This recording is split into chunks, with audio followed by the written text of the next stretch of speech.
Marvelous. Thank you. Wonderful. All right. Well, thank you, Deacon John, for inviting me to do this. As I said, I go back to the Divine Comedy on a regular basis, and there was some discussion of translations, and I'll say that uh, one of my first experiences with the Divine Comedy, in particular with the Purgatorio, was Dorothy Sayers' translation, which has its drawbacks, as you discussed, trying to reproduce the Italian scheme. Very difficult in English. There are much fewer rhymes available in English than in Italian, um, certainly. But the notes I thought were excellent. Dorothy Sayers' notes, particularly on Purgatory, were very, very helpful. So, if for no other reason, I suggest that you take a look at that one. I heard Mark Musa mentioned. He's one that I've read a couple of times, and good poetry, I think, and that's one of the pleasures of Dante is the poetry. If you don't read Italian, good good English poetry is valuable. Anthony Eslin has written a translation. He was a professor at Providence College. I was at St. Stephen's in Providence for a couple of years now, a decade ago, and I wish that I had managed to sit in on one of his classes. I didn't, but I have met him, and he's an Italian Renaissance scholar, and Dante is a love of his. So that's a worthwhile translation, and his notes are good. And then what I've done recently is the what I have been reading just now is by Robin Kirkpatrick. I just got this in the past year, and it's about, I don't know, 20 years old or something like that. I think it was published in 2006, but I'm enjoying this too. So there are all sorts of translations out there, and all of them have their pluses and minuses. So I just thought I'd throw that out there. Um, all right. So Purgatory. I'm sharing a diagram here. This has been published many places. I think I first saw this in Dorothy Sayers, the Penguin edition of Dorothy Sayers, which uh, shows to you the Mount of Purgatory, the various levels of it. And we'll go through these as we begin. We will get about halfway up as we go through the first part of Purgatory. So I just want to put that out there, and we'll maybe return to that if necessary for explanation. But I've got some other illustrations too. So if you get tired of listening to me, you can look at the picture. All right, Canto 1. Begins to race now over better waves, my ship of mind, alive again, hoists sails and leaves behind its little keel the gulf that proved so cruel. And I'll sing now about that second realm where human spirits purge themselves from stain, becoming worthy to ascend to heaven. Here too dead poetry will rise again, for now, you sacred muses, I am yours. So let Calliope a little play her part, and follow as I sing with chords that scourge the wretched magpies, young girls once, till they despaired of pardon for their insolence. Soft hues of sapphire from the Orient, collecting gently, mark the circles now of skies serene from height to horizon. And this sight, once I left the morbid air which weighed so heavy on my eyes and heart, began afresh to bring my eyes delight. There is a great sense of relief as uh, as Dante and Virgil leave the cramped condition of suffering at the bottom of hell, and the vision of evil there was a negative preparation for the real journey that is ahead. Um, it's dawn on Easter Sunday, and Dante and Virgil emerge beneath the stars after leaving hell. It all opens up. Um, and Dante speaks of the little keel uh, of his vessel. There's a sense of humility uh, here as he undertakes this journey, and of joy, the soft hues of sapphire from the Orient, that is from the East, that he describes. And he mentions four stars, the four stars of the southern hemisphere. I turned now to the right. I set my mind on the southern pole and saw four stars that none save Eve and Adam ever saw. These are representative of the cardinal virtues, the natural virtues as are called also, prudence, temperance, justice, and fortitude. These are virtues that are available in a human way as opposed to the as opposed to the divine virtues of faith, hope, and charity, which are gifts from God. Um, and as they uh, come upon the Mount of Purgatory, they reach the shore, they encounter a venerable figure. There is Cato the younger, and the illustration shows the four stars that are described. Um, Cato is for Dante an example of this virtuous life, and he is the guardian of purgatory. Um, Cato uh, is from a senatorial family, and he was a great defender of Roman virtue and a defender of liberty. Um, he was he was a Stoic, um, and he uh, in fact committed suicide in protest of the of what he saw as the usurpations of Caesar. And it's interesting that Dante should put him not in hell for this, but as the guardian at the bottom of purgatory. And it is just because Cato was such a defender of freedom, and this is a theme in Purgatory, that it is in being purged from sin that we find true freedom. And I think for Dante, Cato's uh, sacrifice was not a throwing away of his life, but a sacrifice on behalf of what was good. Um, Interestingly, that of course it is at the bottom of hell. You have the traitor Brutus, who betrayed Caesar, and Dante sees the Roman Empire as part of God's providence. So he's not being strictly consistent about his politics here. Cato is a symbolic figure more than anything. Uh, Dante saw the betrayal of Caesar as something that was an evil, because he did see the empire as being ordered in the providence of God for ultimately for the good of the faith and the church. So they encounter Cato, the guardian of purgatory, and Dante, rather Virgil, explains their mission. And Cato orders Dante to wash his face and gird himself with a reed. There are at the bottom of the mountain, in the mud there, find the place, um, these rushes.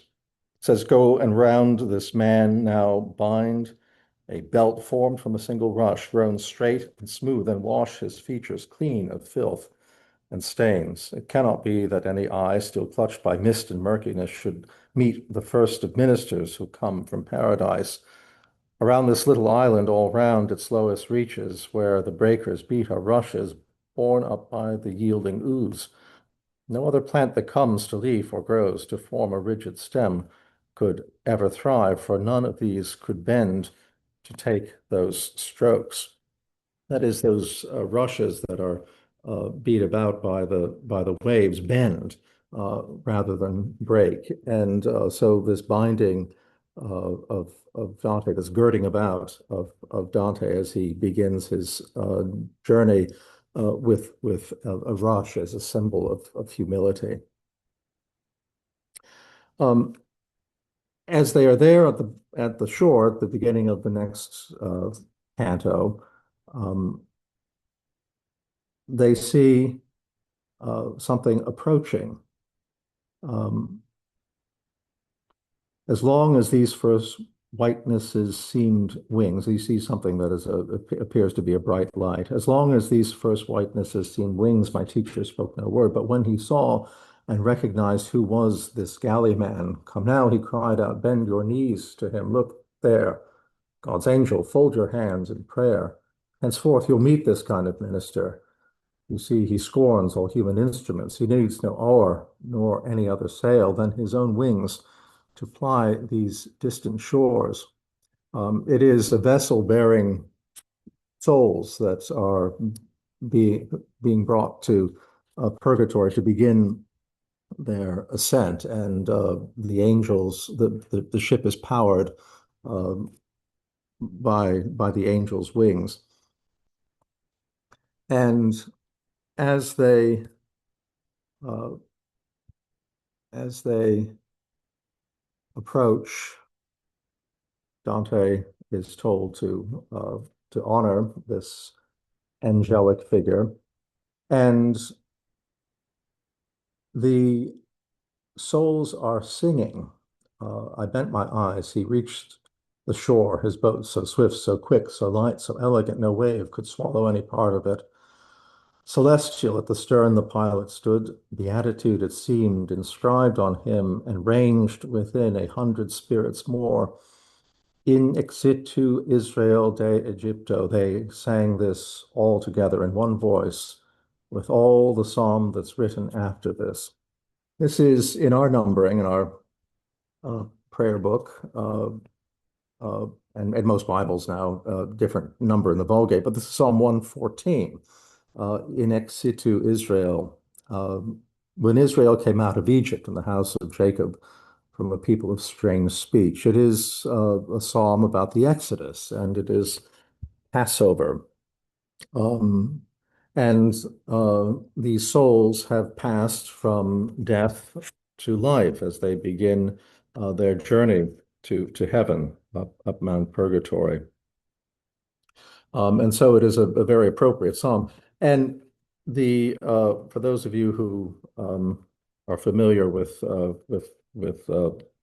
the uh, chanting of psalms, there is a special tone for this psalm called tonus peregrinus, or in English, wandering tone. It's different from all other Gregorian tones in that it changes notes in a way that others don't. So it's called the wandering tone, but wandering um, and uh, and pilgrimage are related to peregrinations or wandering about. So the tonus peregrinus, and it's here at this place uh, that the word pilgrim is first used in the Divine Comedy. Uh, the souls that have arrived are wondering what they're supposed to do, where they're supposed to go, and so they ask Dante and Virgil, if you two know this place, point us the way to go towards the mount. And Virgil answered, you may think that we possess experience of where we are, but we, like you, are pilgrim foreigners. That is the first time that the word pilgrim is used. Um, And so Dante is and the others are pilgrims. They are on their way, making a pilgrimage towards their goal. Um, Dante meets a familiar figure. He meets an old friend named Casella. Um, as one drew forward now, I saw to take me in his arms with such great warmth it moved me, so I did the same to him. Ah, shadows empty save, and how they look. 3 times I locked my hands behind his back, as many times I came back to my breast. Wonder, I think, was painted over me, at which the shadow smiled and so drew back, while I, pursuing him, pressed further on. There is Dante is very much indebted to Virgil. Virgil is his guide in so many ways, and in the Aeneid, um, Aeneas wishes to embrace a shade, and in the as he travels to the underworld, and he cannot. So this reproduces this here. The shades are in some sense recognizable, and yet they are incorporeal. And Casella was a musician. He had set some of Dante's poetry to music, and so he sings a song. Um, one of Dante's songs, and it is a delightful moment of enjoyment and rest. Um, but they are interrupted. So there we were, attentive to these notes, entirely still, then calling suddenly that stern old man, that is Cato. What's this malingering souls? What's this neglect, this simply standing here? Go, run toward the mountain, shed that skin which won't let God be manifest to you. Um, Attachments to the enjoyments of this world is something that is that they're going to be have to be shed, and that is part of the process of purgation, is attachment to anything that is not oriented towards God. Now, in this world, of course, relaxation, rest, and pleasures can be good, uh, but here there can be nothing but a focus on achieving that which is the ultimate good, which is God. And so as they move towards the mountain, they reach that first cornice. Here we'll go back to we can do this right. Back to the first level there, um, all of which are the sort of anteroom of purgatory.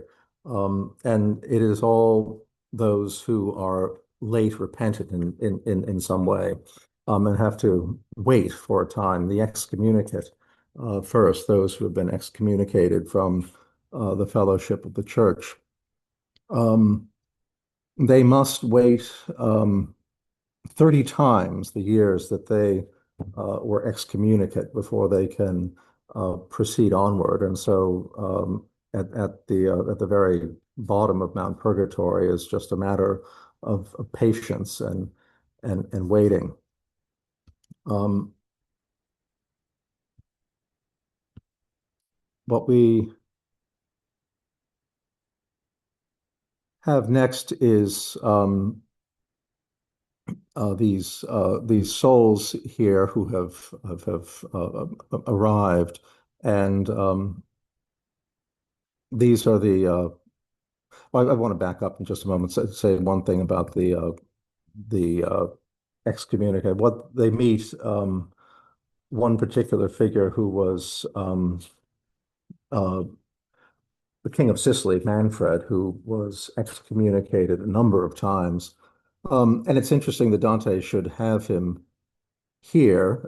It is an indication that Dante's understanding of excommunication does not necessarily mean that the one who is excommunicated cannot be saved. And so there is a manifestation of God's mercy in that. Um, this illustration, by the way, these illustrations are by an 18th century artist, John Flaxman. He did a he did sculpture and a number of engravings illustrating the Divine Comedy and also classical works. And he did work for Wedgwood as well. And so these illustrations have a, uh, a sense that you would see uh, Wedgwood work, a sort of bas relief, which looks uh, rather modern. The Doré illustrations that you so often see. Um, I tried to. I looked at some of those, and they're quite complicated. I like these because they are clear and very. Like I said, they've got a very contemporary look to them. So anyway, that's where these are from. And what we see here are some souls that see that Dante is casting a shadow because he still has a body, and there is in what is described here, these souls are startled and they move all together, um, like sheep. Dante describes them.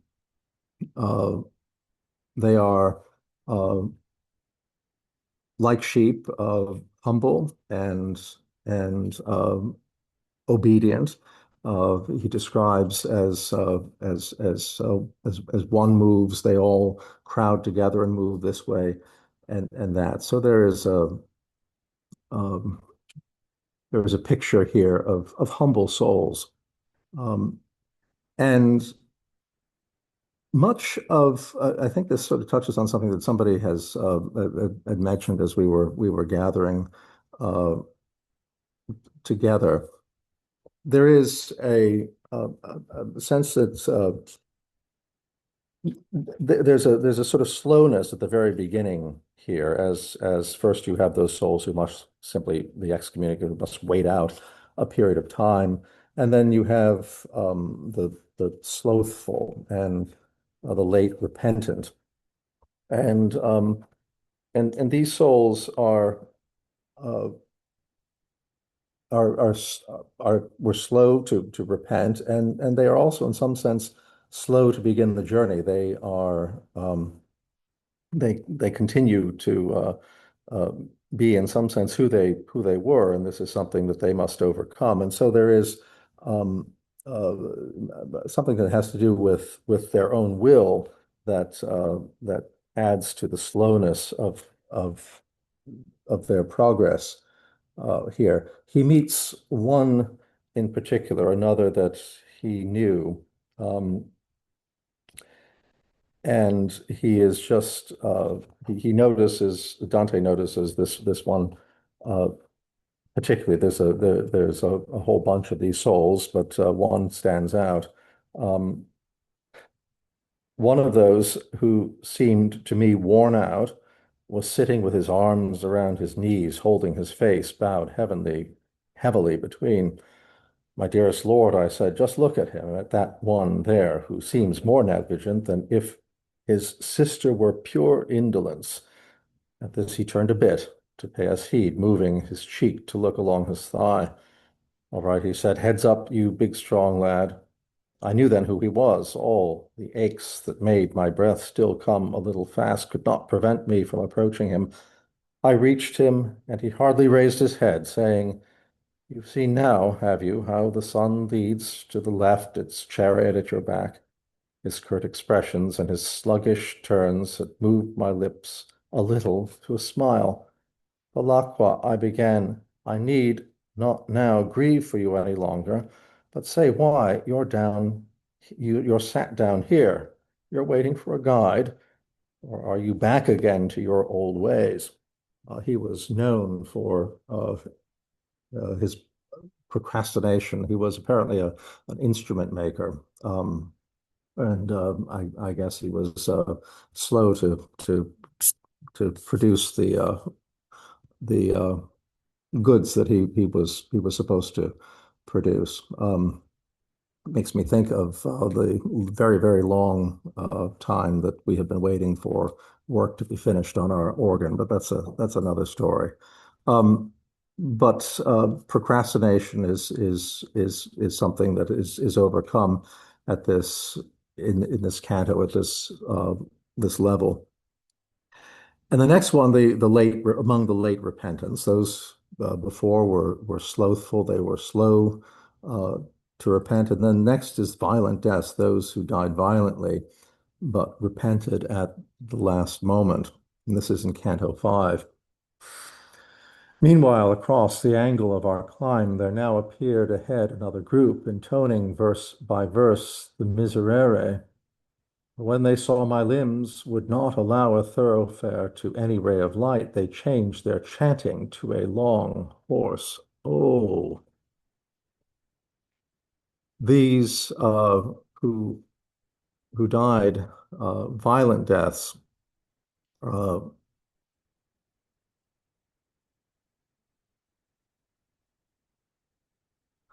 these who died violent deaths are chanting the Miserere, that is Psalm 51, the great penitential psalm. Have mercy on me, O God, according to your loving kindness and your great compassion, blot out my offenses.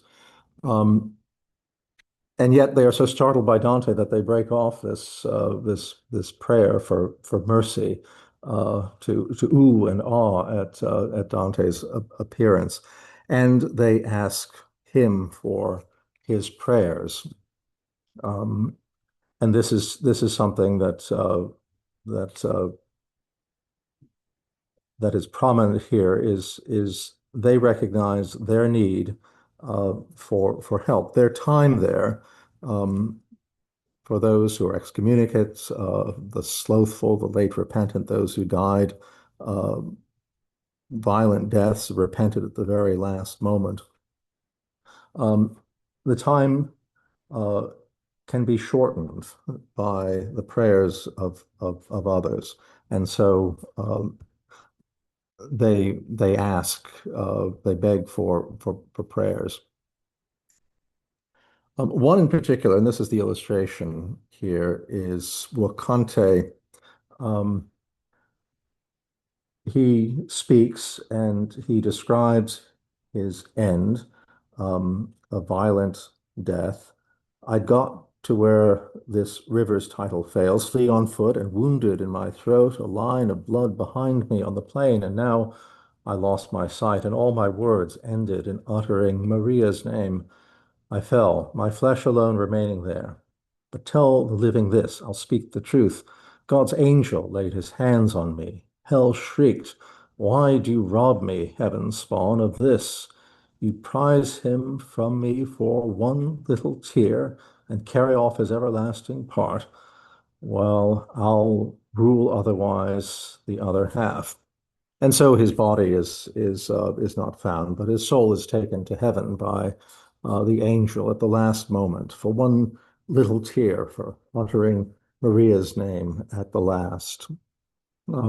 This final repentance is all that God needs. Um, an important thing to keep in mind as we go through this is that God will work with the little that we give him. The very littlest turn towards God is something that he can make use of, and we have an illustration here of that. Um, there follows a lot of souls asking for prayers. Dante is followed. He says as one who wins at gambling, and everybody goes after him asking for favors. When punters split off from some gambling game, the loser stays behind, all misery, to check the throws once more, and sadly learn while with the winner all the rest go off. Some buttonhole the man, some pluck his tails, and some his sleeve. Just think of me, they mean. And so Virgil advises him to listen, but keep moving so that they are not delayed. But he does meet one in particular, Sordello, a fellow Mantuan who speaks with Virgil. And there is a long lament over the condition of Italy and political disorder and failed leadership and the need for imperial justice. And this leads to the Valley of the Princes in Canto 7. Um, and there is a conversation here where Virgil, all right, sorry about that. Well, there is the soul of Volcante being rescued by an angel at the very last minute from the devil, who's very cross about it, meeting with fellow Mantuan, Sordello. Um, and in Canto 7, uh, we come to the Valley of the Princes, those who held earthly authority, um, which is a difficult thing uh, uh, to do and be holy, certainly. Um, and and so they were negligent in various ways. But one of them asks Virgil about how he came uh, to be here, and if he was in hell, which circle he occupied. And here he speaks of limbo at greater length than he does, I think, anywhere else.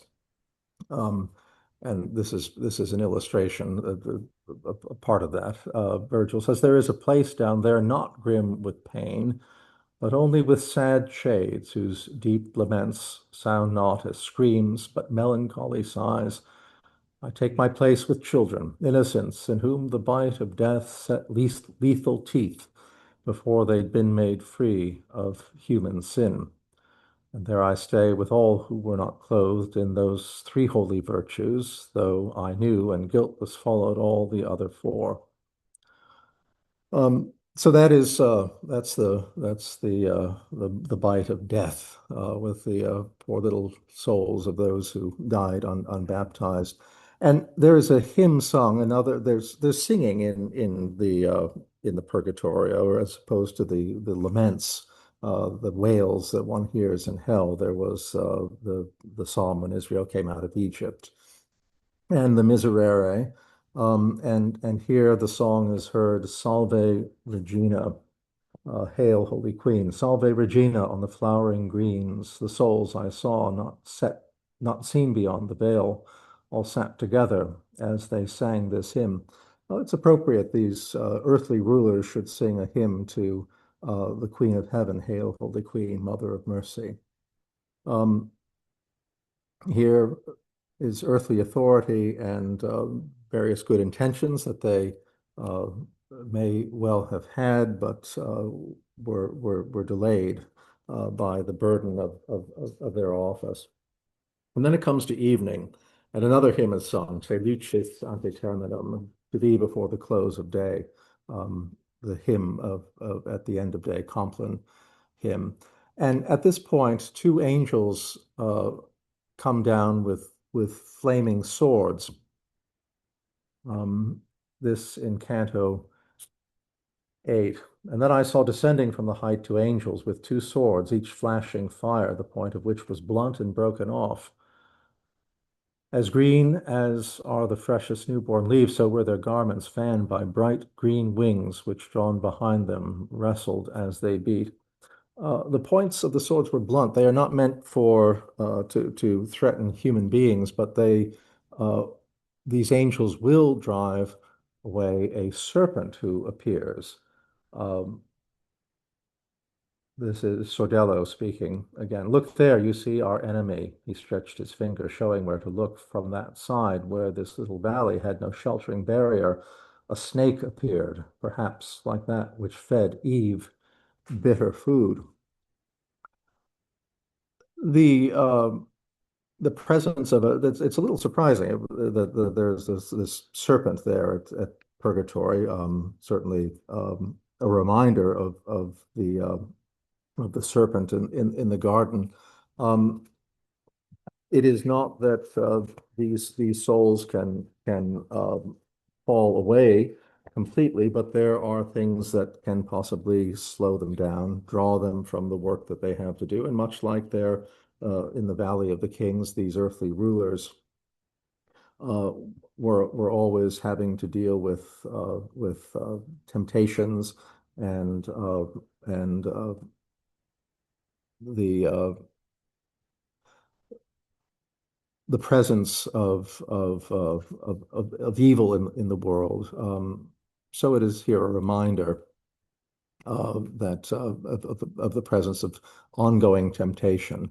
And these angels come, they are divine protection, also signifying the grace of God assisting human effort.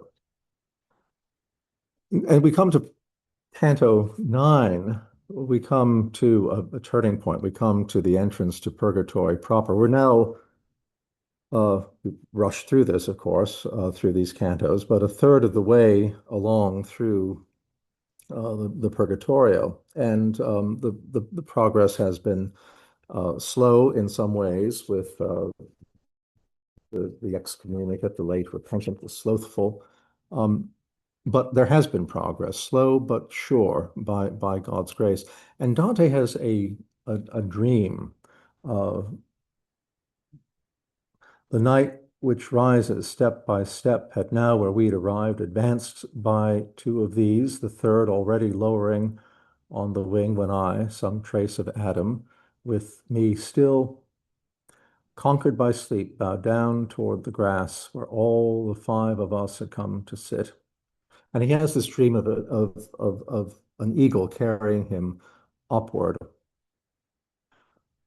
And he wakes up and finds that he has progressed up to the steps that lead to Purgatory proper. Um, that dream that he had of being taken up by an eagle is symbolic of the help, the grace of God, and in fact, it is uh, it is Saint Lucia who has come to carry him up. I am Lucia. Let me take up the man who's sleeping there. She's speaking to Virgil and Sordello. So I can make his journey easier. Sordello and those noble forms stayed back. She took you up. Virgil is describing this to Dante. She took you up, and once the day shone clear, she came up here, I following in her steps. And so Saint Lucy, along with the Blessed Virgin Mary and Beatrice, are three that have started this whole business of Dante and his journey, and so she comes to help him and bring him up. And he comes to uh, up to the very gate, the entrance to Purgatory proper, and there are three steps. An angel is there. Come forward, therefore, to these stairs of ours. And there we came to them. The first great block was marble, white, so burnished and so clean that I, as I appear, was mirrored there. The second, in its tint more dark than purse, was rock, waste, rough to touch and scorched and dry, cracked both across and upward to its height. Third, which massively weighed down these two, was porphyry, it seemed, inflamed as bright as fresh blood spurting from a severed vein. There's the three steps and the angel.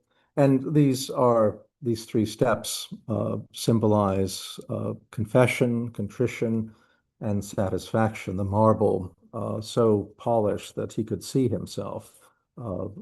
Confession, self-knowledge, the recognition of sin. And the rough step is contrition, the difficulty of repentance. And then satisfaction, red. It is the blood of Christ that satisfies for sin. But we ourselves, put our make our own sacrifice of ourselves in union with that one perfect sacrifice of Christ. And so the red of that last step is symbolic of that. And as they come in, again, another song, another hymn. I turned attentive when the thunder broke. They've stepped in, and seemingly Te Deum Laudamus was heard as voices mixed in that sweet tune. The sounds I heard brought back into my mind the same impression that we often get when organs play, accompanying a voice.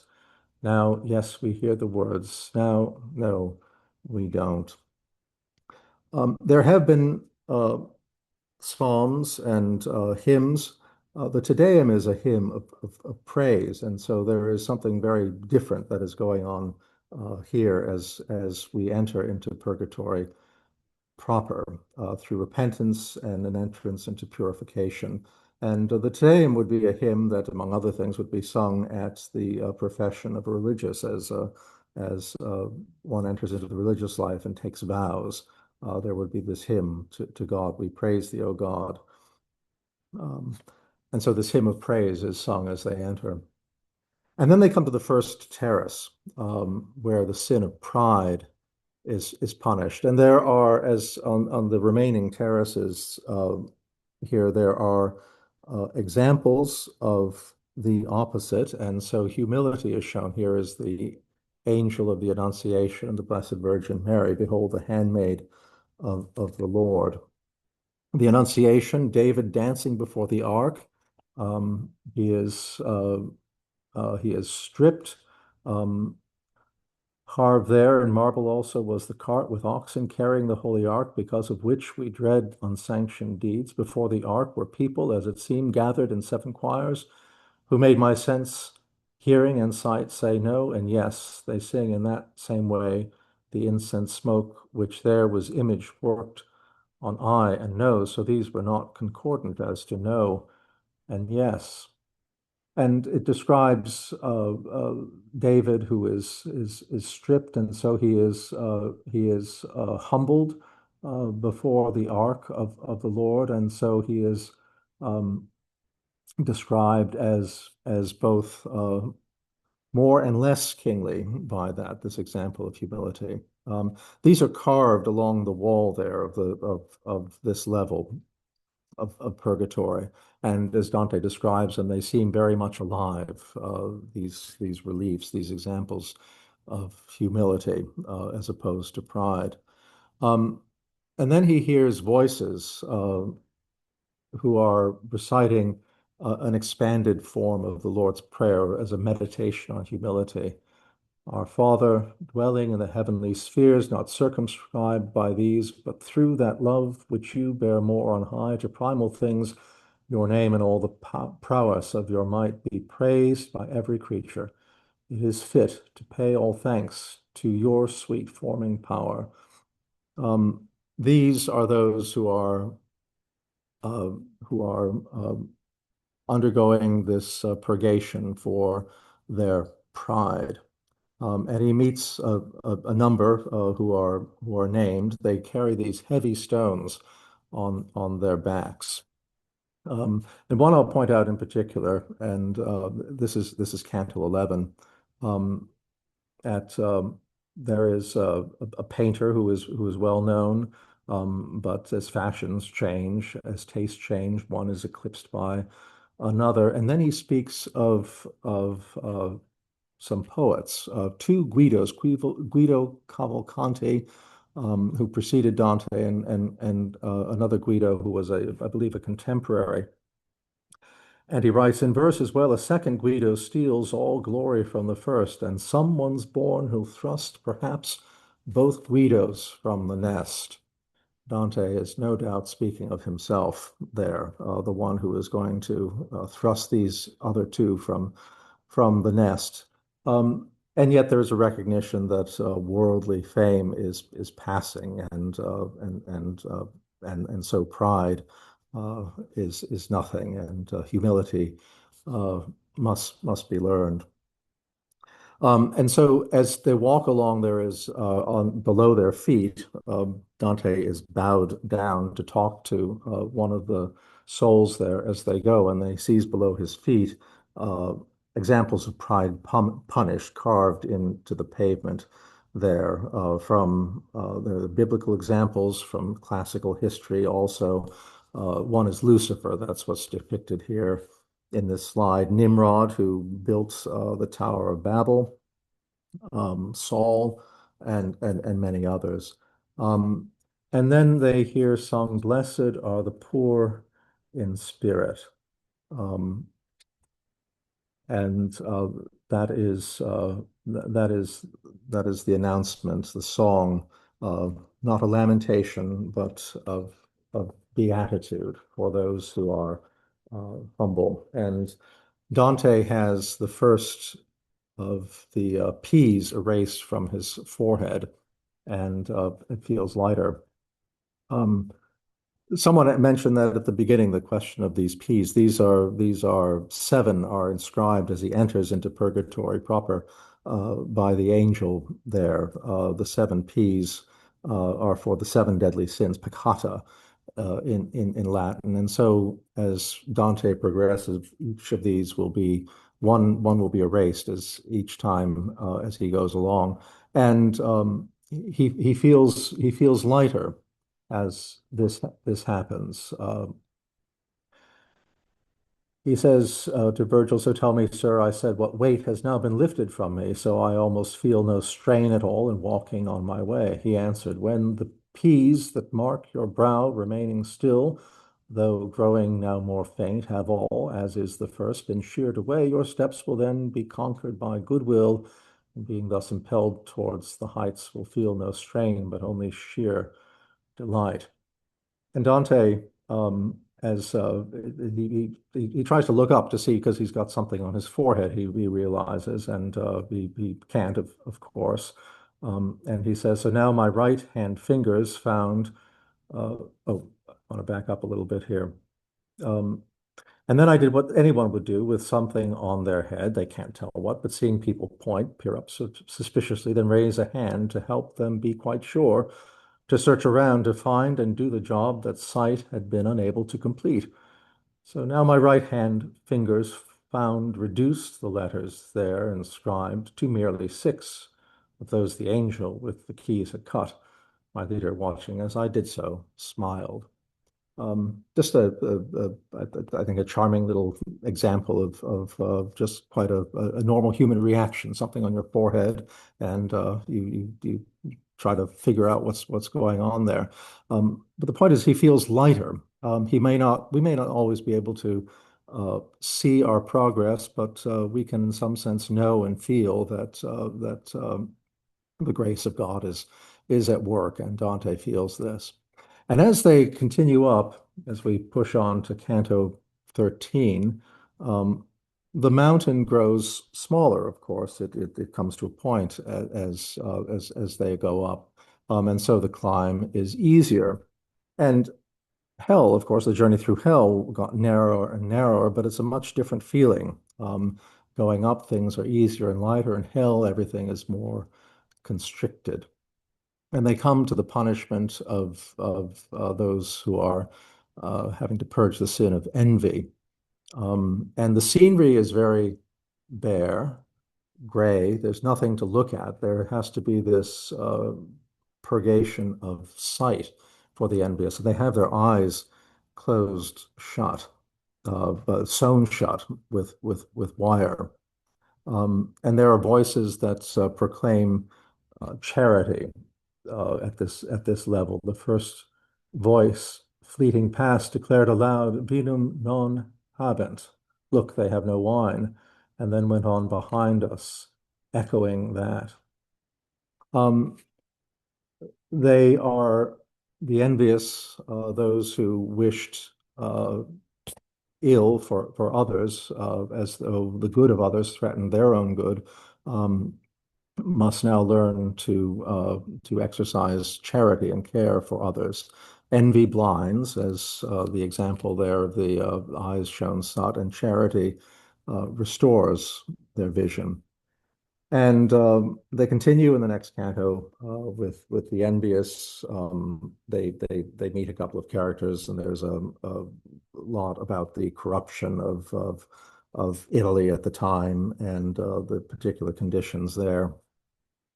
Um, and then they come in the 15th canto.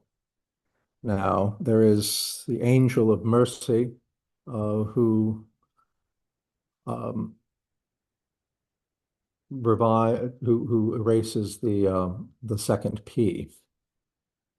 Um, they're a guiding angel, and they hear there, among other things, um, an example now of mildness. For in a sudden seeing ecstasy, I was, it seemed, caught up and made to see a temple, many thronging all around. There at the door a lady stood who said, sweet in her manner as a mother is, why, dearest son, have you done this to us? Look at how grieving your father and I have searched for you. And she, falling silent, what first appeared now disappeared from view. This is Mary and Joseph finding Jesus in the temple. And it is an example of mildness, of forgiveness. She is not angry. Another example here is Stephen, Saint Stephen, forgiving his murderers, um, in which he describes here, I saw next crowds inflamed in fires of wrath, all yelling out to all aloud, kill, kill, stoning a young man to the point of death. And he turns and looks up to heaven, praying in so much strife that heaven's Lord should pardon those who hunted him in death. They're entering now the terrace of wrath. Um, and these are examples of those who forgave, and so they are the antidote to wrath. As we enter Canto 16, um, we come to a place of thick smoke representing anger. Darkness in hell, this canto begins. Darkness in hell or any night stripped bare of planets under impoverished skies, a pall of clouds as dense as these could be, has never formed for me as thick a veil as did the smoke that now surrounded us, or stretched a weave so rasping in its feel that eyes could not stay open to its touch. Um, this is a thick smoke, thicker than anything, any darkness in hell, but it is this smoke here that purges wrath by reproducing the effect on the soul that wrath has. Um, Anger obscures God's light, and so um, in this in this smoke, nothing can be seen. But they hear words they uttered. First were Agnus Dei, the self-same text and tune from all of them, so that it seemed at heart they sang as one. The Agnus Dei, the Lamb of God, that is the, the the the very embodiment of love, that sacrifice, self-sacrificing love of Christ. And here we are at the midpoint of the whole thing. And this is about where we need to wrap up, at an appropriate place too, because it is at this point in the 16th canto that we have as much behind in the whole work as we do before. And there follows in the rest of this canto a sort of discursus on free will and human responsibility. Dante asks one of the shades there, point me, I beg you, to the reason why, so I can see and show others too, someplace the cause in stars, some here below. He's asking about why the world is corrupt. Someplace the cause in stars, some here below. And the answer is that yes, there are circumstances which drive events, but ultimately It is human responsibility, and the answer given. So if the present world has gone astray, the reason lies in you, that you, it sought, and I, on your behalf, will spy it out. Human beings possess genuine moral freedom despite heavenly influences, which Dante would have accepted as something influencing uh, human life. But we might just want to say it's not the stars, but we understand that circumstances do drive events for us. But ultimately, it is we who have responsibility for uh, the choices that we make and what we do. Um, And here finally is just to leave you with something interesting, an illustration that I found from contemporary Russian English. He was born in Russia and studied and lives in England. Uh, an illustration of Mount Purgatory, and you can see various uh, things that we have talked about there. On the lower left, the little vessel that comes with the souls and Cato, and in the middle there, the three steps, and so on. So I don't know much about this artist, but I just came across this and thought this was uh, interesting, and so I share it with you. So that's what I have. I think I've gone on long enough, or maybe too long, so I'll turn it over to you, Deacon John.